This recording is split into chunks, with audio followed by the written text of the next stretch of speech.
Selamat datang di pertemuan ketiga untuk perkuliahan manajemen perkantoran. Hari ini kita akan membahas atau mempelajari tentang bagaimana melakukan pengorganisasian perkantoran di perusahaan.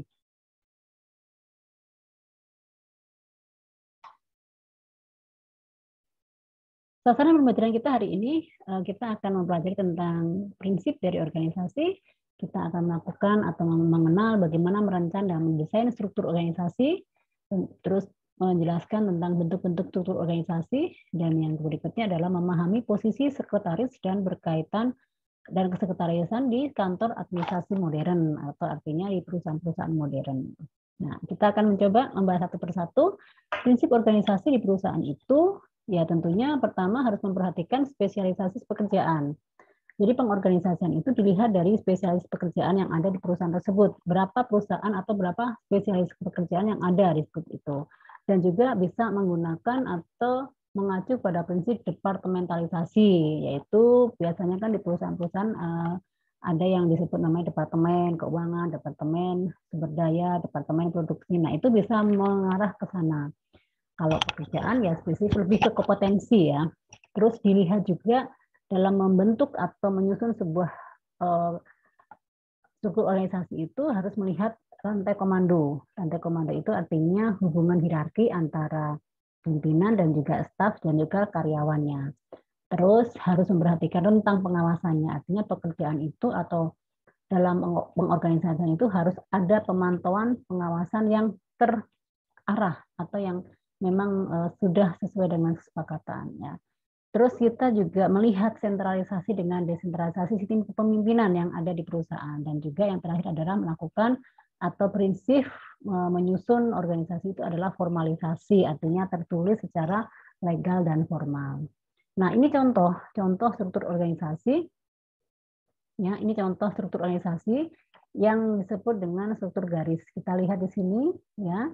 Pimpinan tertinggi adalah direktur, di mana garisnya kita terlihat di sini akan membawahi 3, yaitu ada sekretaris, bendahara, dan manajer operasional. Nah, tugas dan tanggung jawab direktur adalah bertanggung jawab kepada 3 jabatan ini, sekretaris, bendahara, dan manajer. Sementara manajer organisasi itu, manajer operasional itu bertanggung jawab kepada supervisor. Artinya rentang kendali atau garis koordinasinya adalah supervisor itu bertanggung jawab kepada manajer operasinya. Atau manajer operasi itu punya tanggung jawab penuh terhadap pekerjaan atau tugas-tugas yang dijalankan oleh supervisor.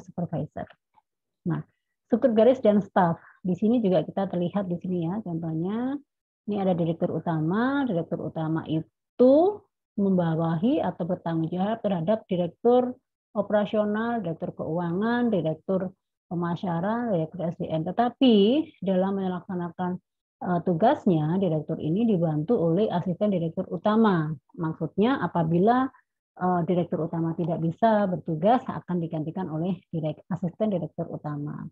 Nah, di contohnya, ini baru contoh, misalnya direktur pemasaran juga bertanggung jawab terhadap supervisor. Begitupun direktur keuangan itu bertanggung jawab terhadap supervisor di bidang keuangan, misalnya accounting, pajak, gitu, kasir dan sebagainya. Nah, termasuk direktur operasional itu juga akan bertanggung jawab dengan supervisor yang ada di tingkat produksi atau di lapangan. Begitupun SDM sama, itu membawahi supervisor atau manajer atau junior manager yang ada di departemen tersebut.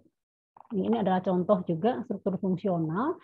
Struktur fungsional ini adalah struktur organisasi dengan melihat fungsi jabatan yang diemban. Nah, ini contohnya adalah struktur fungsional yang ada di perguruan tinggi. Kita tahu pucuk tertinggi pimpinan perguruan tinggi adalah rektor, di mana rektor tidak bisa bekerja sendiri dan ada tiga yang membantu, yaitu pembantu rektor 1 bidang akademi, pembantu rektor 2 bidang administrasi atau keuangan, pembantu rektor 3 bidang kemahasiswaan.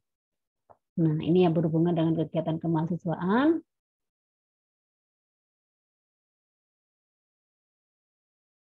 Ya, di sini juga ada pembantu administrasi juga membawahi dekan, di mana dekan ini dibedakan lagi, ada dekan, pembantu dekan 1, pembantu dekan 2, pembantu dekan 3. Nah, biasanya di bawah dekan akan lagi muncul kajur-kajur atau fakultas ya. Misalnya di fakultas ini, dekan ini biasanya larinya ke fakultas. Nanti di bawah dekan itu ada lagi kajur, ketua jurusan per jurusan masing-masing atau per program studi. Ini contohnya secara fungsional tugasnya jelas. Fungsinya akademik mengurusi tentang perkuliahan, administrasi tentang keuangan, ya, terus kemahasiswaan tentang seluruh kegiatan kemahasiswaan. Nah, selanjutnya kita akan melihat contoh struktur produk. Nah, ini kalau terjadi atau struktur ini berlaku di perusahaan. Kita ambil contoh perusahaan otomotif, ya, direktur utama Astra Company, di mana di sini direktur ini membawahi direktur-direktur untuk sub perusahaan atau subcore bisnisnya. Ada direktur Toyota Astra E-Motor, ada direktur Daihatsu Astra Motor, ada direktur Honda Astra Motor. Masing-masing itu membawahi manajer-manajer, ya kan? Nah, di bawahnya semuanya ada manajer-manajer yang bertanggung jawab atas pekerjaan dan fungsi tugasnya. Ini struktur komite. Struktur komite ini hanya sepenggal ya. Kita hanya memberikan contoh sepenggal, tidak secara detail sampai ke bawah, karena kayak misalnya tadi saya ambil contoh yang di pendidikan tinggi itu juga kajurnya tidak kita masukkan karena itu hanya menjelaskan contoh, tetapi kalau digambarkan secara detail panjang sekali dan itu banyak.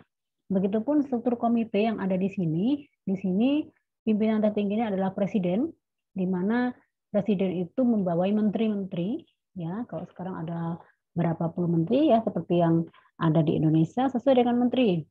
Nah, nanti menteri dibawain lagi.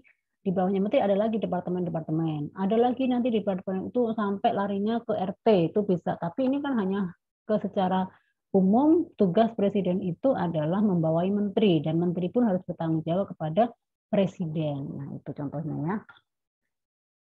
Nah, ini struktur matriks. Nah, ini biasanya juga ada di perusahaan ya. Perusahaan menggunakan struktur seperti ini. Ya, ada direktur produksi, direktur keuangan dan sebagainya. Sekarang bagaimana merancang, menganalisa dan mendeskripsikan pekerjaan. Nah, ini adalah cara perusahaan mendesain struktur organisasi, ya. Yang jelas menentukan rancangan pekerjaan yang didefinisikan sebagai proses pengorganisasian pekerjaan ke dalam tugas-tugas yang diperlukan untuk melakukan sebuah pekerjaan. Ini adalah kutipan dari Gomez Media. Nah, berikutnya ada 3 hal penting merancang pekerjaan. Yang pertama, analisis alur kerja, flow atau workflow analis. Terus yang kedua, strategis bisnis yang diambil, dan bagaimana struktur organisasi yang paling tepat dengan strategi tersebut. Ini kalau merancang organisasi itu melihat dulu analisa alur kerjanya, strategi bisnis yang diambil, dan struktur organisasi yang paling tepat dan sesuai dengan organisasi yang ada. Jadi kita bisa memilih komite, kita bisa memilih matrik, kita bisa memilih fungsional, kita bisa memilih struktur yang tadi dijelaskan sebelumnya. Nah, merancang pekerjaan itu ada 6 di sini ya. Jadi elemen pengorganisasian itu atau sebelum menentukan organisasi atau suborganisasi itu perlu memperhatikan 6 ini. Ya, merancang pekerjaan, mengelompokkan pekerjaan, menciptakan hubungan pelaporan, terus mendistribusikan otoritas, mengkoordinasikan aktivitas, membedakan antar posisi. Nah, ini adalah bagaimana merancang pekerjaan itu supaya nanti pada saat dimasukkan dalam struktur organisasi itu tepat sesuai dengan posisinya, ya. Karena kita tahu misalnya direktur dengan supervisor atau dengan manajer itu pasti memiliki rancangan kelompok kerja atau posisi yang pasti berbeda dilihat dari rancangan pekerjaannya.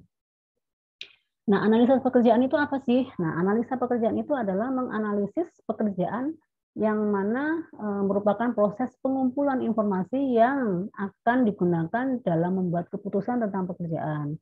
Hal ini dilakukan dengan mengidentifikasi tugas, ya, saya garis bawahi di sini ada tugas, kewajiban, dan tanggung jawab dari pekerjaan tersebut. Ini biasanya disebut dengan job desk, ya.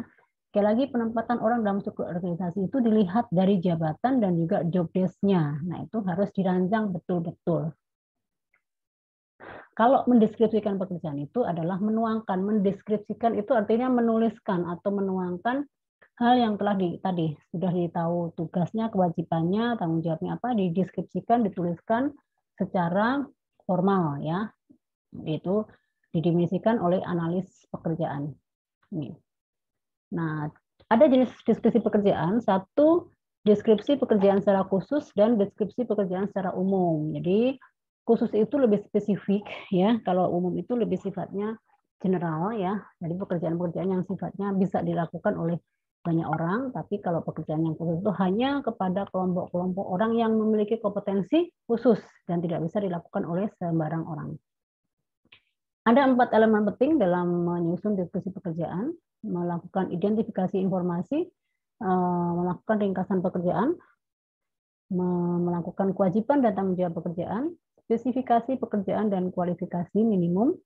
Ya, ini adalah 4 yang harus dilakukan dalam mendeskripsikan. Pertama, harus ada informasi tentang identifikasi pekerjaan, terus ada summary, ringkasan tentang job desk-nya, terus dituliskan juga tugas dan tanggung jawabnya. Terus yang ketiga adalah membuat kualifikasi pekerjaan atau kualifikasi pendidikan, biasanya seperti itu. Nah, sekretaris dan kesekretariatan. Apa sih tugas dan tanggung jawab kesekretariatan dan kesekretariatan? Kalau di dalam suku organisasi itu apa? Nah, dalam organisasi, dalam struktur organisasi tentunya sekretaris adalah sebagai pusat informasi, sebagai penunjang kinerja pimpinan. Tadi saya contohkan di beberapa struktur itu ada struktur yang memang menggunakan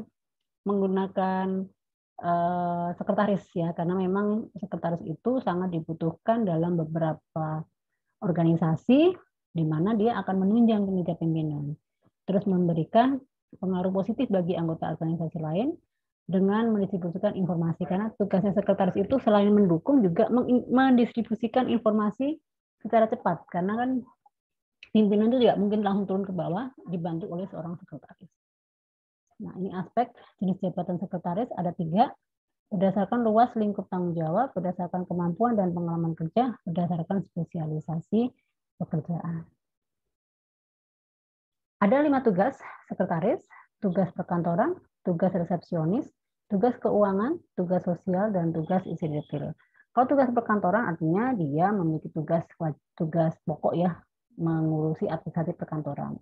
Kalau resepsionis ya dia harus menghandle informasi atau telepon atau sebagai jembatan yang bisa menerima informasi dari luar yang mungkin akan disampaikan ke pimpinan dan juga mungkin akan disampaikan kepada karyawan lainnya.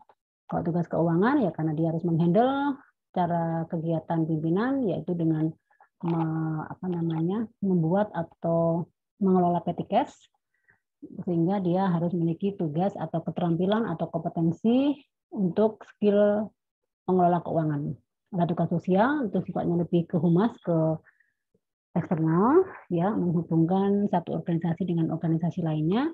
Kalau tugas insidentil ini adalah tugas yang urgent, mendadak, yang memang tiba-tiba tidak terencana dan dia harus melakukan insidentil tersebut. 3 tahapan yang dilalui sekretaris, ada dependence, ada independence, dan interdependence. Ya, dependent adalah ketergantungan.